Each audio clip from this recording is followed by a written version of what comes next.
ইসলামী আন্দোলন বাংলাদেশ ঝিনাইদহ জেলা শাখা কর্তৃক আয়োজিত বিক্ষোভ সমাবেশ পরবর্তী সমাবেশে আজকে এখানে উপস্থিত আছেন ইসলামী আন্দোলন বাংলাদেশ ঝিনাইদহ জেলা নেতৃবৃন্দ, বিভিন্ন থানা ইউনিয়ন থেকে আগত আমার দেশপ্রেমিক তাওহীদি জনতা।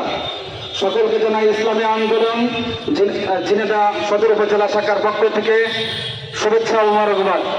সম্মানিত উপস্থিতি, আজকে আমরা এখানে কেন উপস্থিত হয়েছি আপনারা জানেন।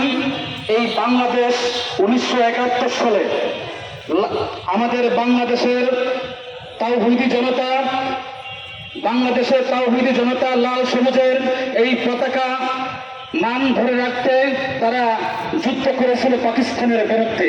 আমরা স্বাধীনভাবে যেন বাঁচতে পারি, স্বাধীনভাবে যেন কথা বলতে পারি, স্বাধীনভাবে চলতে পারি। কিন্তু আজ আমরা কি দেখতেছি? আজ আমরা বাংলাদেশের মানুষ কি স্বাধীন? জোরে বলেন, আমরা স্বাধীন না। আমাদের বাংলাদেশ এখন আর বাংলাদেশ নাই। এখন আমাদের বাংলাদেশ চলছে ভারতের হিন্দুদের পরামর্শে, ঠিক কিনা? এই বাংলাদেশ এভাবে চলতে দেওয়া যেতে পারে না, ঠিক কিনা?